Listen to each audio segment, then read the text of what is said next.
And now for English. Welcome, DBC Pierre, to what would be translated as truncated literature, the panel we're talking as part of the Festival of European Short Stories, if I'm correct. I would like to call you for a pause to welcome our guest.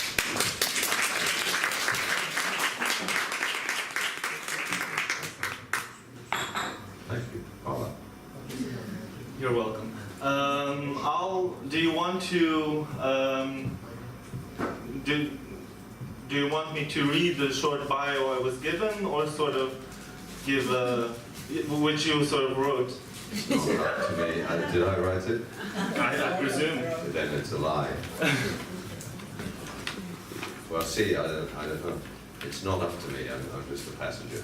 So from the materials I was given, quote, known as much for youthful scandal as for books, isn't this your bio? Okay. Okay.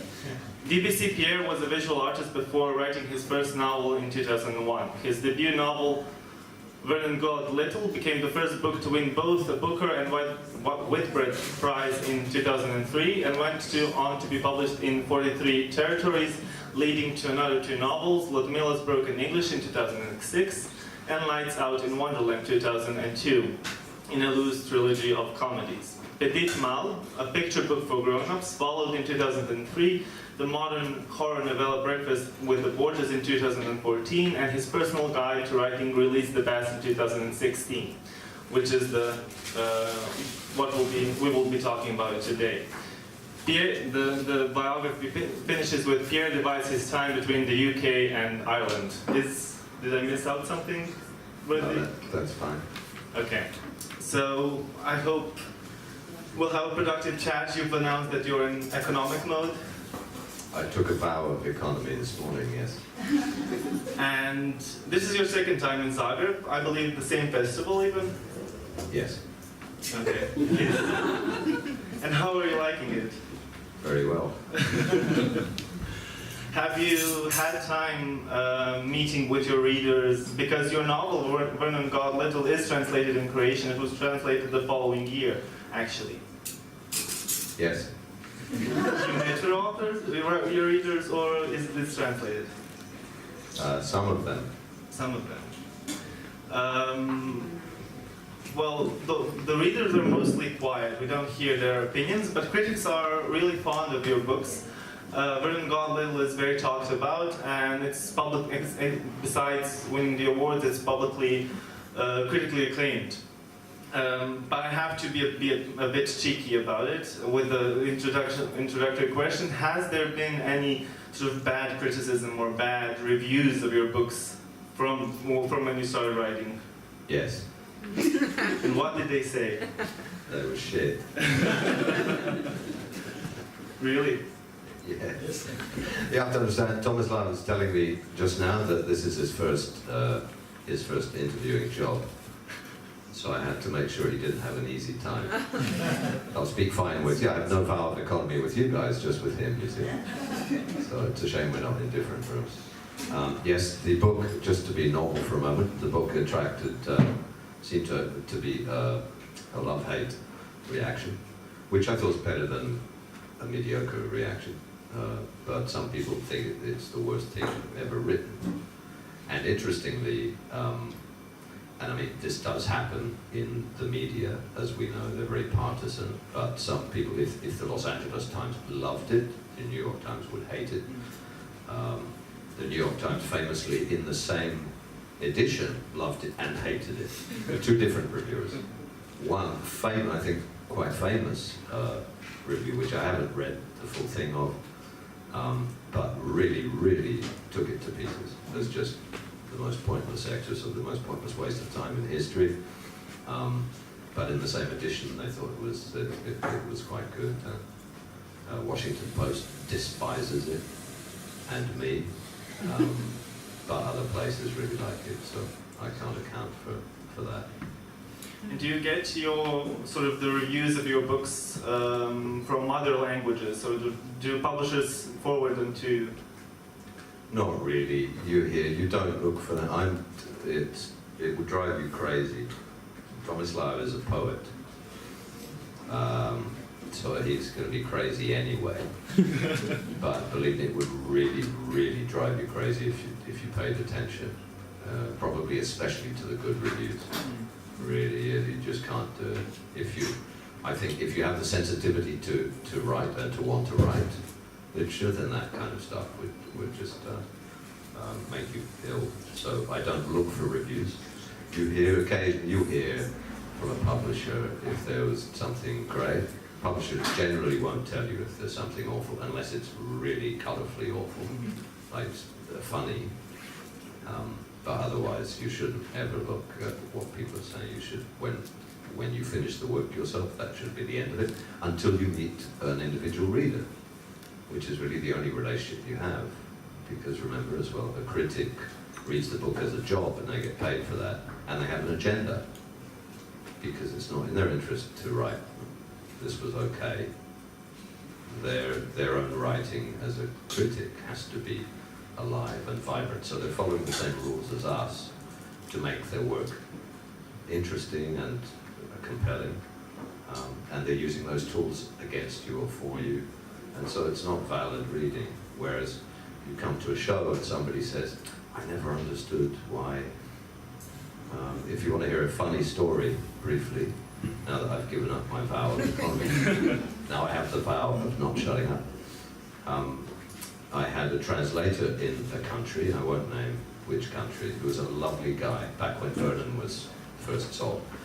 And you get a sense from most translators will correspond with you and ask questions and say, what did you mean exactly here? Did you mean this or that? And you can kind of help them. And from the questions they ask, you get a sense of if they got the book and roughly how they're interpreting it. And it was a very interesting process with the first book to see how different translators came to the job, and how some you never heard from, and you found out later that actually they spoke 3 or 4 languages, and they studied, like the Dutch translator, I never heard a word from. He studied the Italian translation to answer his questions, and took from the Italian and translated it back into Dutch. I had one translator who asked the most questions of any of them, every single day. He was from, I'll just say loosely, from an eastern country, not quite Russia, not quite as southerly as here. And he was a charming guy. He's a professor at a university, a professor of English, probably knew everything to know about English, but had never been there to speak it on the street.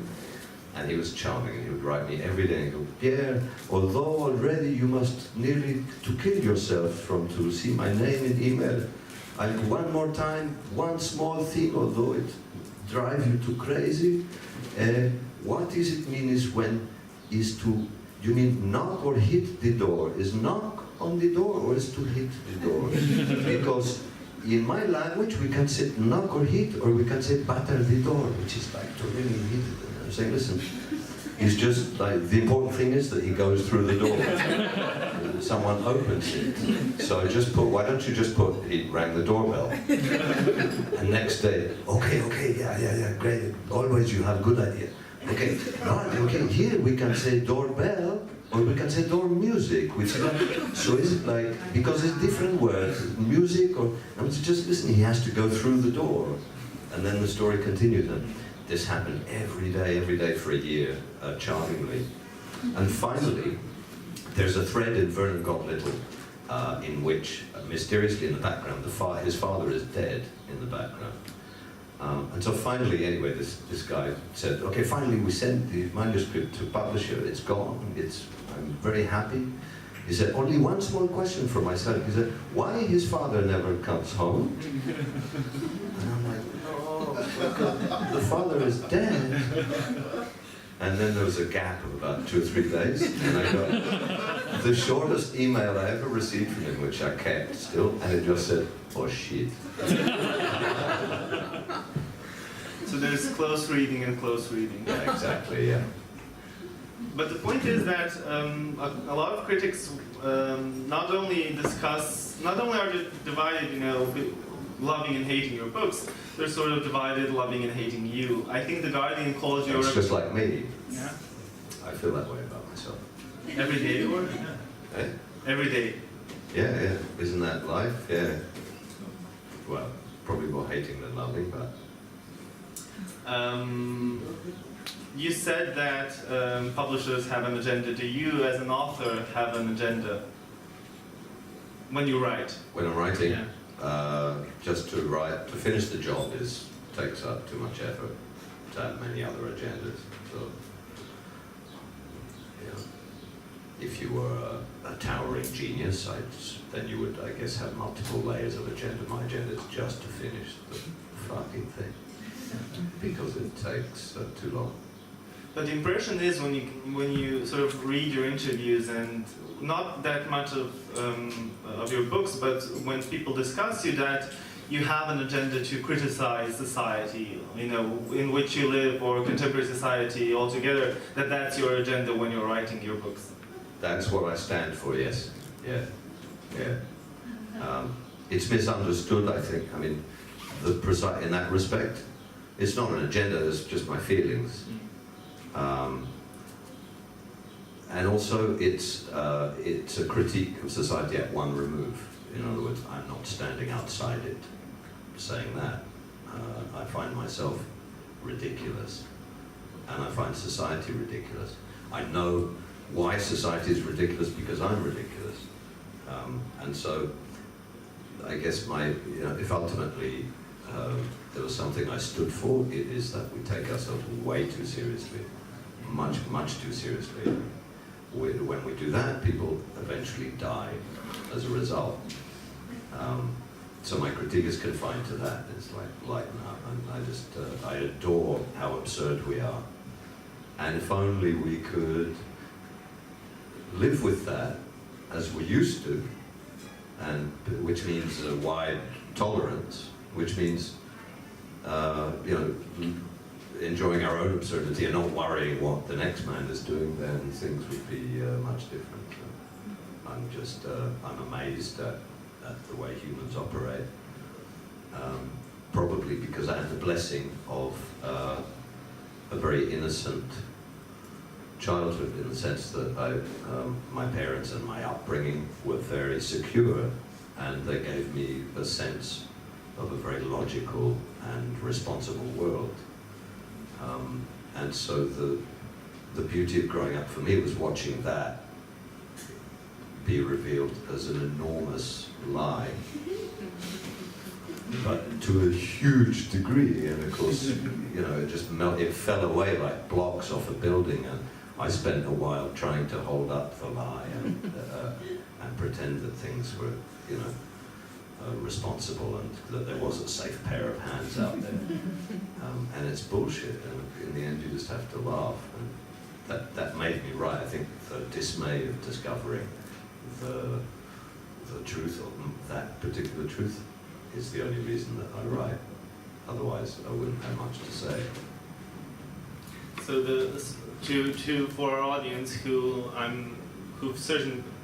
presumably or certainly have read your books, or if they haven't, the sort of summary of your critique in your novels goes like this: Vernon God Little was a parody of social stereotypes, Ludmilla's Broken English of human trafficking, and Lights Out in Wonderland of luxury consumerism, something along those lines.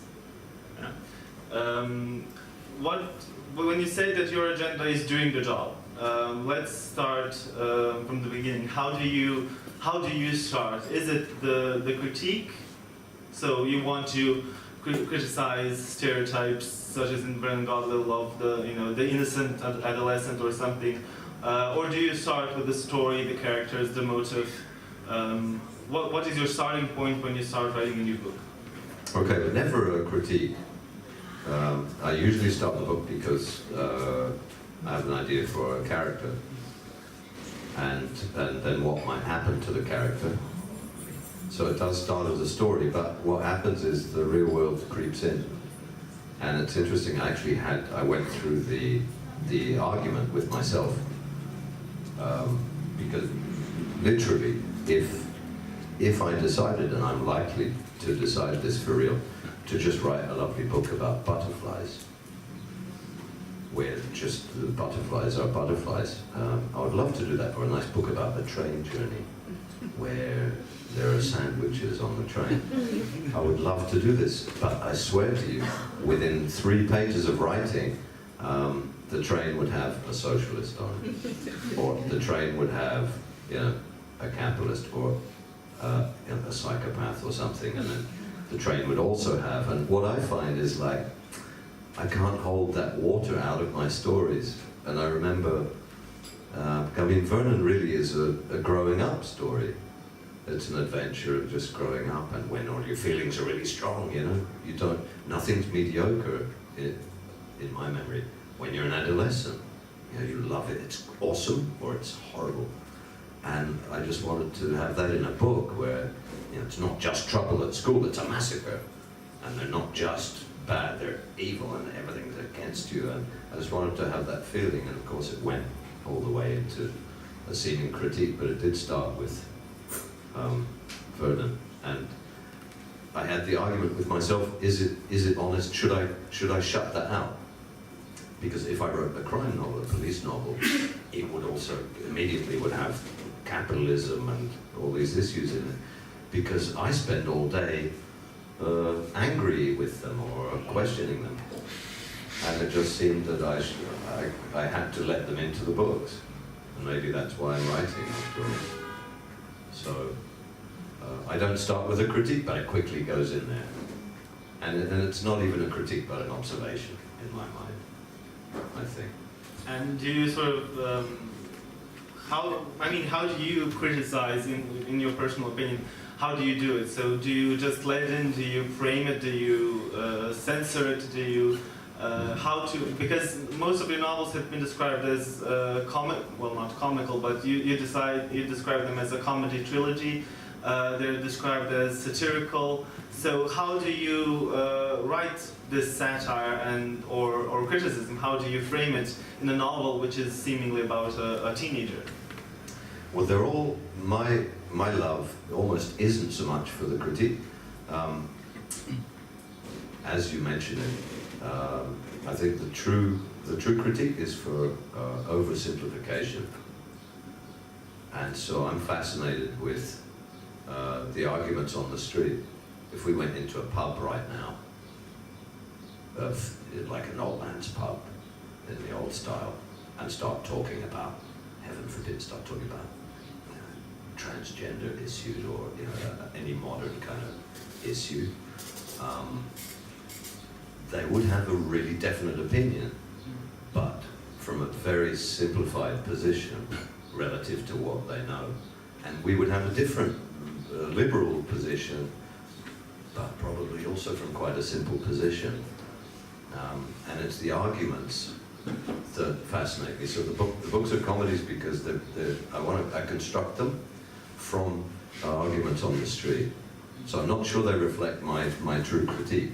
For instance, I don't think you can control guns in the USA, I will say. With the National Rifle Association, you're actually better to deal with the guns that are there than to try and stop them, because they're going to go into criminal hands. Now that's a very conservative position, I believe, but that's not what interests me. What interests me is that there are a whole liberal sector saying we have to make everyone give up their guns. And it's like, well, that's a nice idea, but it's not going to fucking happen. And all life is dealt through simplifications. We have it now with terrorism and with the whole thing. I mean, the Syrian issue, Iraq, and these are extremely simplified positions. I mean, Iraq, just take that, which didn't exist actually. Britain created Iraq from wider Mesopotamia back in the 1920s, and it's so it doesn't exist except conceptually. But it's an incredibly complex set of hundreds of tribes, and has been for thousands of years. They're self-managing. They're gonna, no matter what they just do not have the chemistry to think of democratic issues. That's not how life is. Completely different mindset.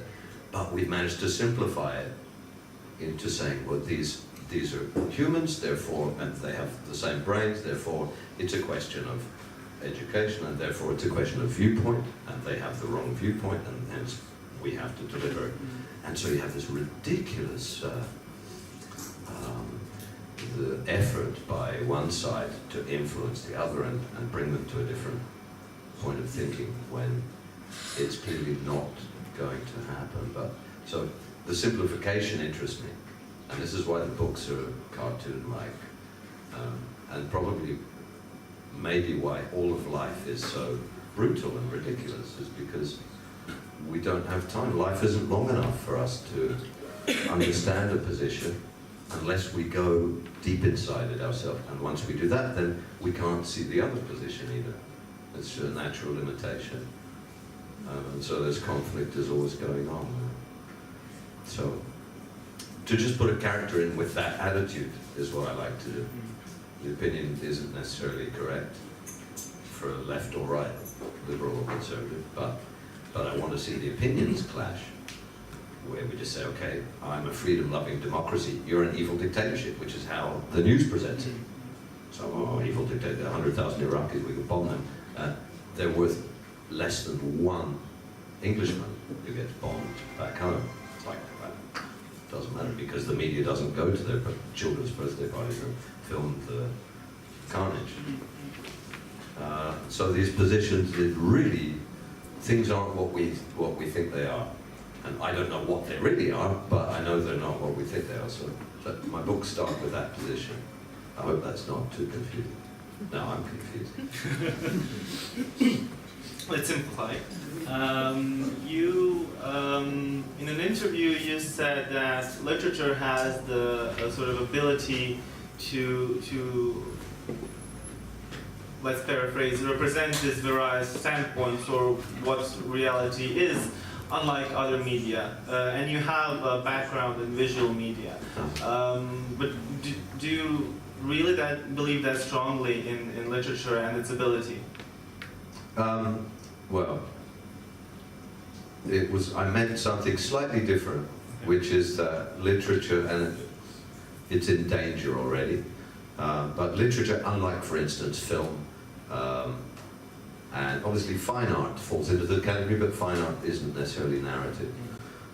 Literature was the last space where we could really tell what we felt was the truth, where you really can write a book, break taboos. Unlike print journalism and maybe film and certain other things which rely too much on money or politics. So it's the last space where you really can write taboo material, and I feel we should do that. It's not to say that then influences anyone, of course, but I think we should say things. I always get very worried when topics are put beyond argument, and that's happening a lot now. We were not quite burning books yet, but in the West it's happening a lot, and it very quickly escalates because the BBC, even, who has this fabulous philosophy of balance, whereby, if 90% of crimes are committed by people wearing green shirts and all the victims are wearing white shirts, the notion of balance is to interview two people, one with a green shirt and one with a white shirt. And so again, it's massively simplified. So whether or not literature can influence, philosophically I think it might be able to. I don't know if it can, but it's the last place where we can just say what we really want to, I think, and we can swear. And we need to protect that, because that's disappearing. It's already technically illegal. It would be illegal for me to write a book that was sympathetic towards a terrorist, for instance. I have no desire to do that, but, there might be a terrorist who's just an innocent poet who gets caught up with the wrong people. I mean, you could conceivably write a book of someone who does a horrible thing, but is actually just caught up in, the wrong swirl of life. That is a crime now, and I could, if it were judged I could face prison for writing about that. So that worries me, that there are too many taboos, and they're growing very quickly. The argument for all of our current taboos, you know what they are very, very strong in the West. And there's, you know, you can smell burning witches in the air, you know. So, you know, if you raise a question about climate change, you're also a Holocaust denier. Which means you're a Nazi, which means you're and that kind of feeling is back. And that's not good. And I think those are the things we should talk about, even if we say the wrong thing and bad things. But we need to have a forum where we can speak. So literature is where we can do that, kind of still. Well, do you get, I presume you get these questions, you know, this sort of question a lot in your interviews, because you're considered sort of the forerunner of breaking the taboos, writing about the taboos themselves. Do you get asked questions, you know, what do you think about this, or during interviews or festivals like this? In Europe I do. Britain's not politically minded. We're interested in the money. In Britain, you're an author, you're a literary author when you've made money. And if you're not successful, then you haven't really done it. So there's a different question. That's a simplification, of course. But you know, if you go to Germany, you get asked these questions. If I come here, obviously, I now get asked them. But see, these are countries who have a real taste of history, whose parents and grandparents, or your parents and grandparents, have seen a lot of shit going down here, and you know, people have marched in and out of your countries quite recently, in recent centuries, and you've had to reclaim your independence, and you know, things haven't been easy. These are very independent places, whereas Britain has never had a revolution. Except for Cornwall. Sorry? Except for Cornwall. Except for 17th century? Yeah, that's true, yeah, a little one, yeah. Yeah, oh, you mean Oliver Cromwell, yeah, the Lord Protector, yeah. Yeah, no, there was a little one, but you know, it hasn't got that French thing in it. It's not in the people, it's not in our gene. So I get asked it outside, but they're not that interested. And also, I mean, it's not fashionable, you know. It's just not fashionable to be that political. They think it's like an undergraduate thing, you know. Everyone's Che fucking Guevara. You know, get over it and go shopping. And, you know what I mean? They're just like, it doesn't matter. Whereas I love these places. I grew up in Mexico, where everyone is Che Guevara. And I used to live near the university as well. Which is a big university, has 400,000 students. And it seemed like most of them would come down the street past my house every afternoon. But they all have their berets and their little beards, and all of them were Marx and Lenin. And, you know, now, today, they're probably, you know, doing what their wife says and, you know, drinking cappuccinos. But the spirit was in the air, so I have a different take on it. I get asked the questions outside of the UK and outside of the States as well. So a short digression, if you didn't know. So you were born in Australia, South Australia. You were raised in Mexico, and then you went to live in, I'm not sure, was it the UK or the States? After Mexico. After Mexico, I bounced around for a while. I was in Spain for a while, and the UK, in Australia again for a little while, and Denmark and Trinidad and Tobago in the Caribbean, and then the UK, and then Ireland. I had a notion that perhaps this sort of upbringing, you know, growing up and living in all these places also sort of contributed to your you know, one time removed position towards society, you know, watching society. Probably very true, yeah. It's something I will never know, but I can imagine that being true. Because I've never fit, I'm a stranger everywhere. If I go to, I'm not a citizen of Australia, strangely enough.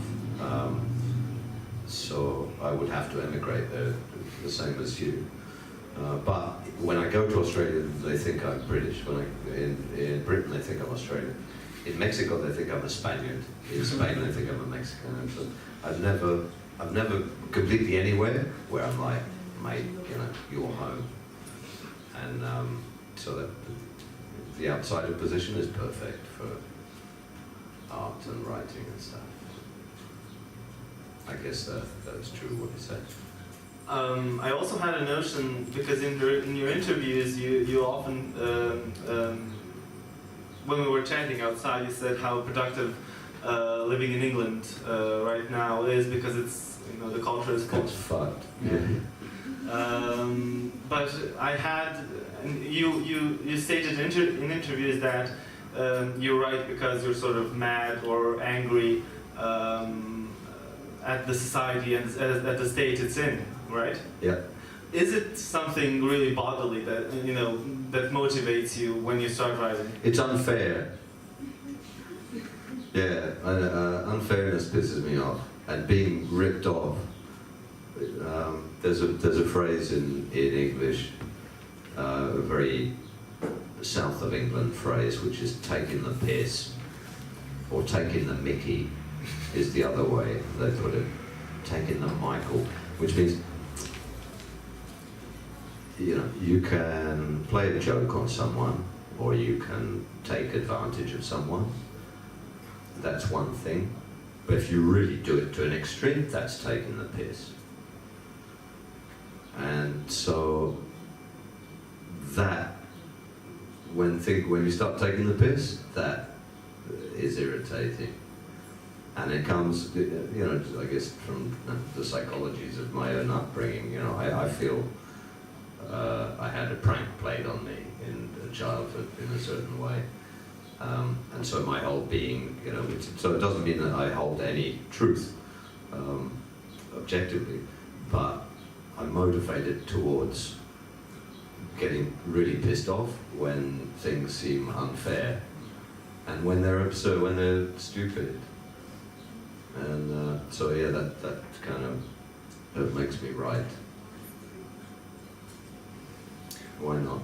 Oh, it makes me put the characters in that situation and play scenarios, which I would do if I didn't write them down. I would still do it in my head, you know. Because the first thing you do is go, fucking look at that, did you see what he just did?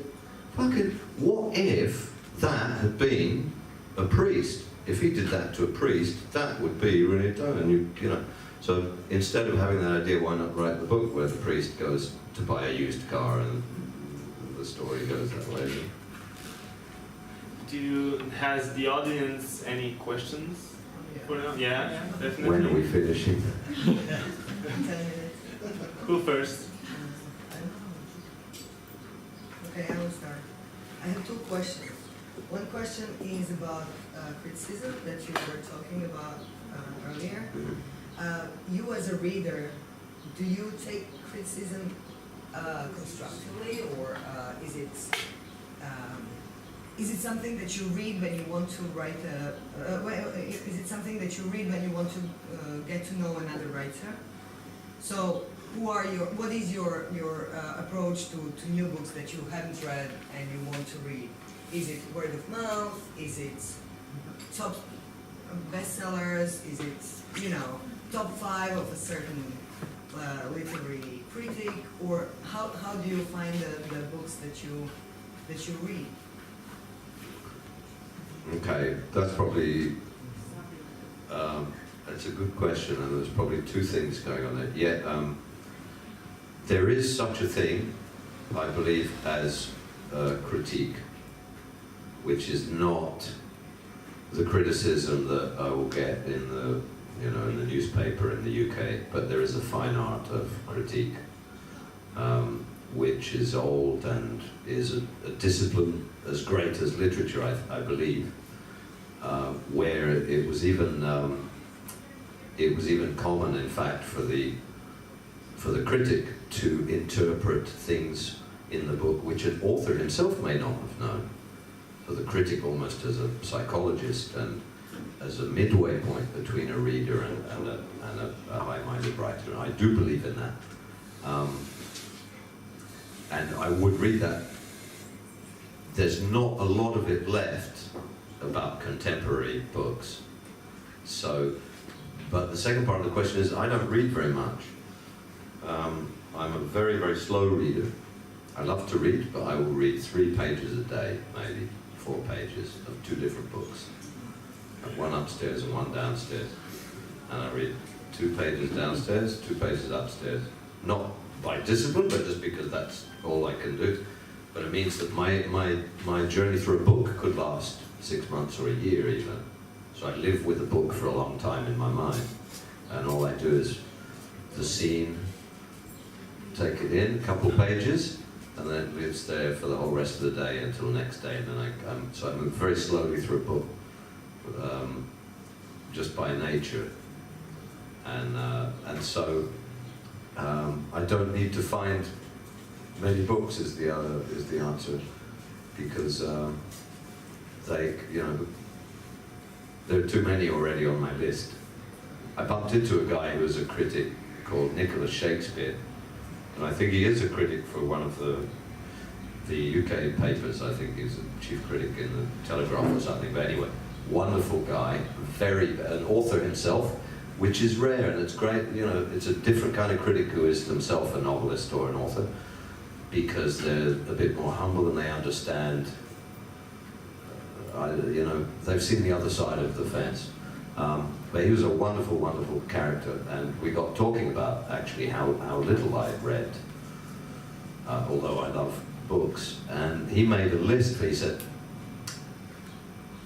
"I'll give you a list of the best 20 novels of the last 15 years that I've read."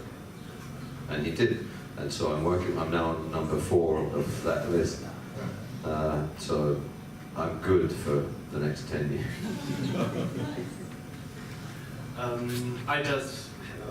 I almost forgot the most important question before I leave the floor to the audience entirely.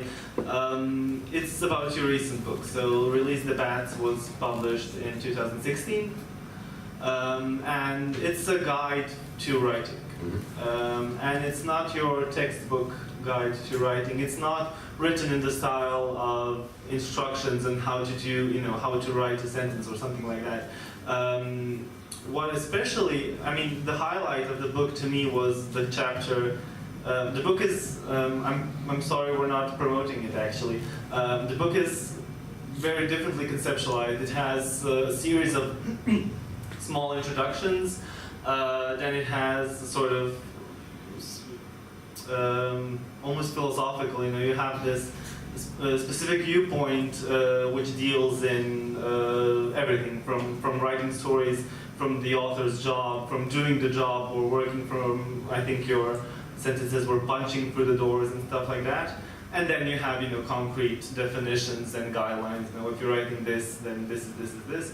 But what in the first part, the chapter on the writer's license was, I think, the best part of the book, and it's deeply embedded in it. It's deeply embedded your own opinions on writing and everything. What is the writer's license?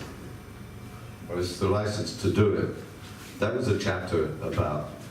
Just to give you a vague outline, I'm quite humble. The book is for people who, like me, just came from nowhere, who said, I've got something to say and to write. Because the world is full of university graduates and huge talents and also craftsmen, and we can't compete with that. You know, I started to write a book. It's a very stupid idea to start to write a book. Especially if you want to make any kind of a job out of it. And the averages are horrible. Really, I think in London at the moment, they're worse than 5,000 to 1 if you even finish the book. So it's a dumb thing to do, and yet we shouldn't be guided by that, of course, if we want to write, so we have to write it. And so the book was for folk who were just coming from absolute nowhere, and it was just meant to be the shortcuts, because I did that. I don't know if I'm breaking rules. I don't know what the rules are. You know, I can guess some of them, but in the end it doesn't matter. You know, we have to just be authentic, and actually that could be the only advantage we have. is to break rules, because if the rest of the world is reading fabulous technicians and incredibly talented geniuses and academics, then maybe all we've got is our weird, funky, different angle on things. And so the book is about getting through that. The chapter on license is based on the fact that in my personal case, and I suspect among many of us, or a few of us anyway, my biggest problem was that I held myself back psychologically.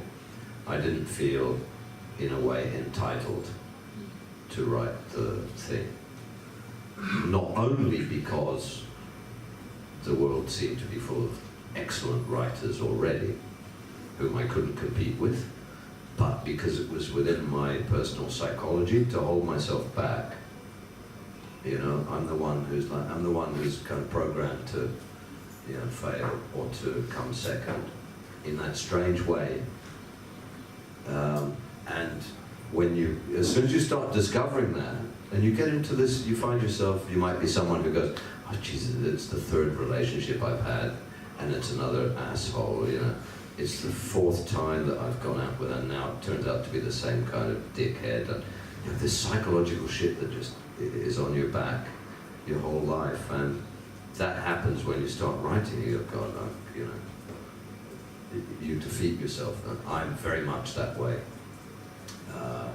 And so the biggest part of the job for me was finding the license to say, fuck it, and to throw to throw the demons off my back, because you really have to want to die. You have to say, I don't care anymore, and that's very difficult today, and especially because in your head, all your ideas are, I feel they're patrolled by, you have the ghosts of your parents and society and your friends. I don't know who is in your head that is watching what you're doing and saying, oh, you can't really say that, you can't really say that, but you should say that. And getting past that, breaking that barrier, was a strong, it was really physically scary for me.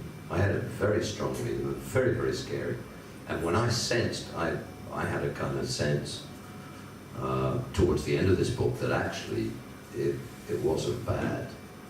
And as soon as I thought that, I physically, there was literally on the last days of writing this book, I couldn't make my arm go to the keyboard.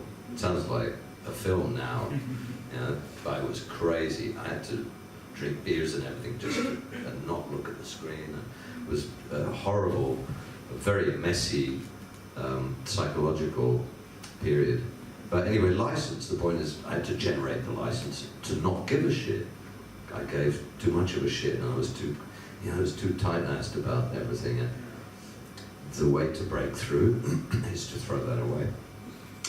So that's what that was about. And it was much more important to do that than to learn how to write. And it was much easier just to, I'm not going to be Woody Allen and spend 50 years in therapy to be a normal person. That life isn't long enough. But I can break through at certain moments when I have to, and I had to learn how to do that. Does that answer your question? Yeah. Okay. That's license anyway. I need the license. Yeah. You said you lived a happy childhood, and I guess that your parents kind of provided this for you. Later on, you said you were disappointed, and you said it was all a big lie. How do you feel about this? I mean, your parents made a nice childhood for you. Have you done the same for your family, children, loved ones, or not? And how disconnected with your dissatisfaction with everything and the world itself? And can you see where we're getting at? Kind of. Okay. It wasn't a happy, I didn't have a happy childhood. I had a very uncomfortable childhood. But it was affluent. So I was well provided for by parents who meant the best consciously for me, which counts for a hell of a lot, Things run deeper than that, but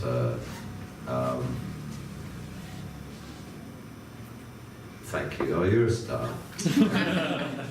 I'm really liking this spot. You know, I mean, it's a therapist's question. It was a lovely childhood. I mean, they did the best. It was interesting. I travelled the world as a child. I was very free. I had a lot of money, you know. But let's say this. I came into the world with a shit character, which was at odds. You see, my parents also came out of. You have to remember, they came out of the post-war era, which was a very optimistic time of life in the English-speaking world. It was utopian, except for the threat of nuclear war. These were cocktail drinking, music listening, utopian kind of folk where things are going to be fine. And governments, in those days, the government's line over their hold over people came from, in our places anyway, came from going, things are going to be incredible in the future. And let's go there together. Let's be great. Today it's a fear thing. They realised that we, in the end, didn't believe that. And now it's like, you know, you're going to be dead unless we help you out because the terrorists are going to get you. But they came out of a different mindset. Also, they lived through the 70s, which was a positive thinking time. Think and grow rich. You know, you have to think as though you already have the riches, and they will come to you. It was that, you know, the 60s, it was an amazing period of time that led them to be extreme liberals, and I, you know, that wasn't, it didn't work for me. I grew up and discovered that things weren't going to be great. So it was just, and it's not to say that's unique to me. I mean, it's a loss of innocence, happens to everyone to some degree. I took it badly, let's say that. I was more than usually bad. I felt it was a broken promise. Whereas most kids go, okay, you know, Santa Claus doesn't exist. I was like, fuck, that's, you know, you promised, what the fuck is this? And I felt that about everything. I was like, what do you mean? What do you mean Putin's not a nice guy? You say he looks fine, he says he's nice. So, you know, it's just my particular thing. What have I done for others? I never had children. I don't want to put anyone through that shit myself. What I'm doing is I put the children into books. And there's still time, obviously, the night is young, and there's beer. But up to now, also I was too poor and too irresponsible to have kids. Now I would be a good dad, I think. But it's late in the day, so I think I missed that. But I do what I can. I figure the best I can do is live and learn and stay out of trouble. And I do that. And I do believe I don't believe the pursuit of happiness is why we're here. You know, I think we are here to advance as a group, all of us in the room together, not just me or you. And I don't believe we're here to, you know, support one of us only, but for all of us to do something together. And that idea is becoming more difficult in the English language countries at the moment. So hopefully writing some reflections and observations anyway is the beginning of being good. But that's all I have in the meantime. It's a huge question that you asked. It's that 100 beer question. Well, writing is obviously, it's slow, it's ungrateful, it's hard. So what literature did encourage you to start writing? What encouraged you in general? What made me start writing? Yeah. I'm just stupid. I'm stupid. At the time, I used to be an artist, a visual artist. I wasn't great.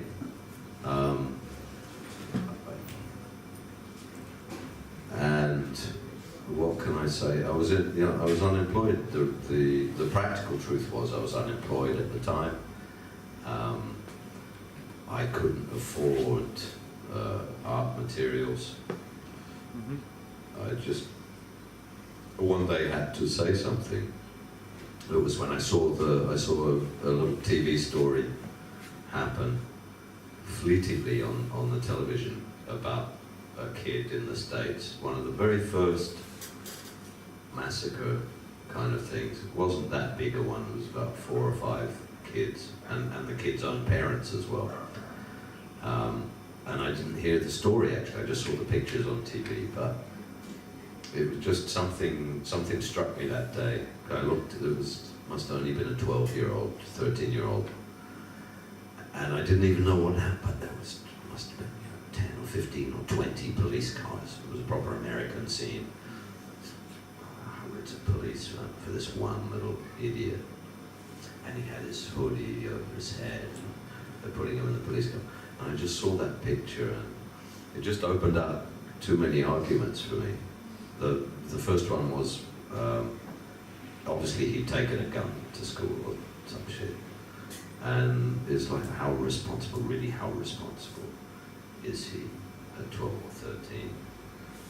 It's horrible. He's destroyed all these people's lives, and his own as well. And it just started a big argument that made me begin writing. I wrote 1 page in the voice of that kid. And liked the voice, and in fact found then the voice was saying other shit that I felt, and so I kept going because it just it rang, something rang true for me. And then at a certain point in the book, I discovered I couldn't get over him being the killer. Just that one thing broke the rapport that I had with him completely, and so I had to put him in a different position, and that's why I made him the witness, and just kept going. And then after a while, I was like, wow, this could be a book now or something. And, I had nothing else to do, so I got into it stupidly. The beautiful thing is, though, if you're optimistic, so I'm also over-optimistic, and I think, how hard can it be? I'll just... Once you get to 50 pages or something, then you're in a challenge with yourself. And then it's like, oh, now you're going to quit. And you have to continue. And so, I'm not good. Yeah, I'm not extremely disciplined person, but it had its own energy in there. And, it just started by accident. But I was an artist looking to do something, so that it is not completely out of the blue, maybe. What about the later books? So this story about how you started writing When God Little is, iconic almost. What about Ludmila's Broken English or Out of Wonderland? How did those books also have a trigger like that? No. I wanted to keep writing, obviously, but I had no experience except for that first book.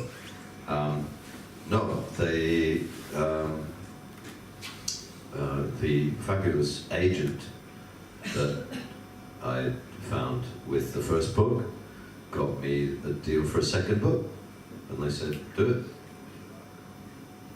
And then right around the time that the first book was becoming successful, and which was a surprise, and suddenly there was a lot of noise around and lots of interviews and stuff like that. Right around then, the publisher started going, okay, we need the next one. Now. And they would phone me, and I just remember this one beautiful moment. There was a time, I think my record was 13 interviews in a day, proper, with intelligent people. And I was doing a little tour of Australia. And of course, it's expensive to tour a writer around. And so what they do is they get the cheap tickets that leave at 6 a.m. But then, of course, you have the reading at night. and then there's wine and dinner after the reading, and so after about 3 weeks, you find yourself in your hotel room. In 45 minutes, you have to be getting ready to go to the airport, to go to the next place, and you're in the room going, okay, today, are we sleeping, eating, or shitting? Because you can do one of them. So you get room service, or have a shit, or have 45 minutes sleep. But you can't do two or all three, and yeah, and like that. And in the middle of that decision, ping, it's about 3 o'clock in the morning, text on my phone, and it's from the publisher going, how's the book going? And so Ludmilla came in the middle of that. It was still an interesting process, and it's still a genuine idea, but it's from a different headspace. And the third book was much more considered, and is about the type of forces that I discovered by being published, which is the forces of, that's all very nice, but we need to get that money back, or we need to make some money out of this. And capitalism, I'd never felt it. I'd never been in a business where anyone gave a shit about what I did. And it's very interesting how money has its own force, and it exerts a force on people, but it has also its own energy, and that the energy acts the same on everyone at different levels. And it's a very interesting kind of power. So that even people, even communists are corrupted by money. It's a very, very interesting thing. Energy, money is energy. It buys time, and it buys many things. And I'm not saying that it was a gold rush, but even to have a little taste of how it was affecting people that I knew, and how it was affecting me and people around me. That fed into the next novel, which was an allegory about the market collapse and the recession. Which was some fun. But all of it was just to keep me writing so I could learn. So I'm trying kind of learning after the fact. Now I'm doing another one, doing a big novel, with hopefully, which is hopefully better than all of them, in that I've come back to a circle, back to not giving a shit. So I went through a couple of books of giving a shit, or a learning curve, and now I'm hopefully back at the beginning again. More questions? I have just kind of a very broad question, which is, what do you think of literary culture in, say, the UK, or do you care? And by that I mean sort of what influences writers. You mentioned how in the UK, if you make money, you've made it, and if you're not making money, then you're not an author. What do you think of the quality? Do the best books get published? I think it's kind of a question in any literary culture, that there are always these bad books that seem to do well, or good books that don't do well, or I don't know, do you have any kind of, do you spend any time thinking about that? Yeah, I do. It's good. And please, I have to preface this by, we just talked about oversimplification. I'm the greatest simplifier, just because it's just easy to paint a position and then work around it. So clearly there are great works written and published in the UK which don't make a whole lot of money. The difference between literary and commercial is the thing. The difference between certain extremely popular commercial books and the best literary books. The evidence is in poetry. And poetry finds it very difficult to get published and certainly to make a living from. But and yet that is, in everyone's opinion, the highest form of the written art. So we're kind of facing that. Oh, this guy's a plague. He's the photographer.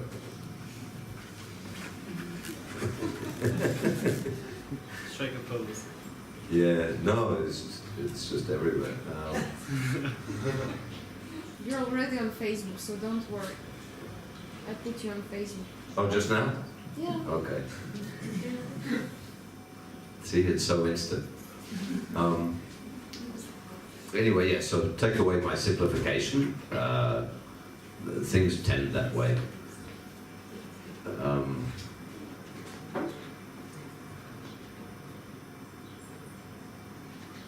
It's an elite. We're talking about literature in the UK, all literature and all media in the English language.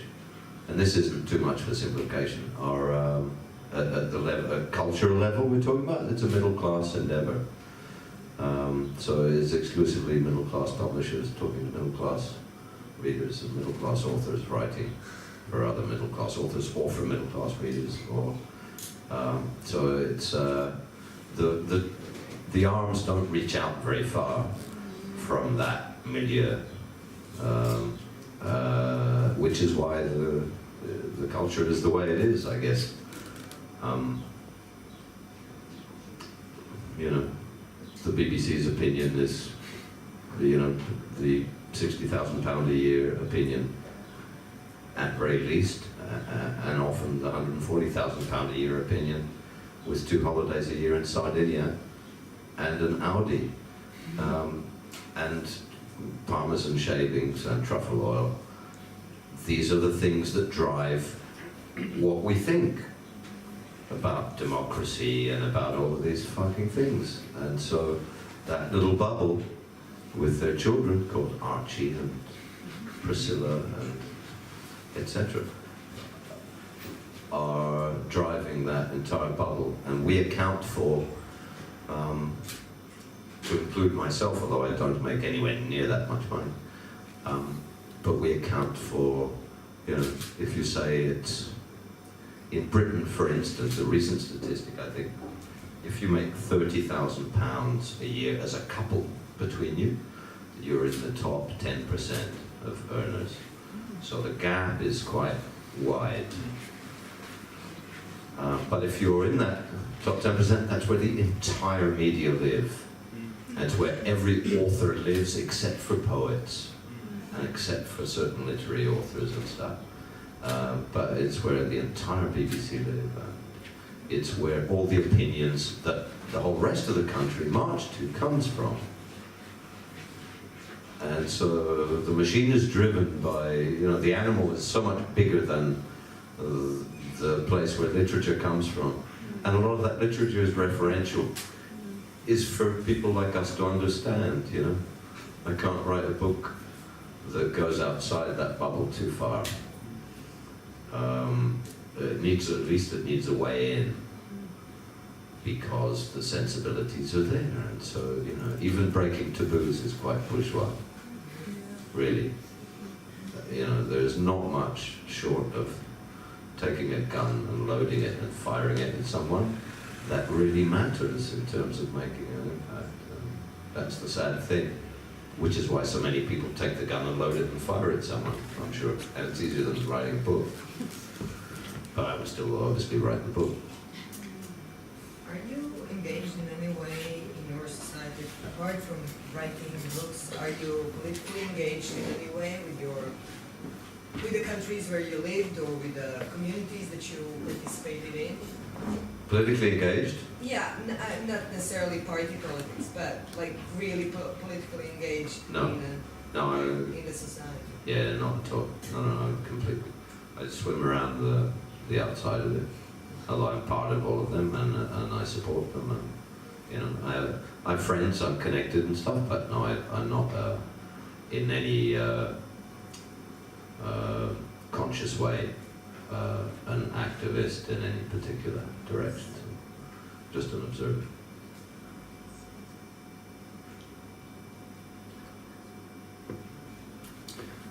So, on that note, We're all bourgeois. yeah, Let's fuck off back to some Parmesan shavings. or beer. Yeah, the beer is fantastic. Thank you for that. Is this local? Yeah.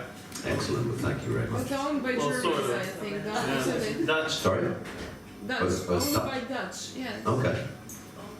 Well, we forgive them. Now that's very good. I'll ask for a huge applause of the remaining audience. Yeah, thank you.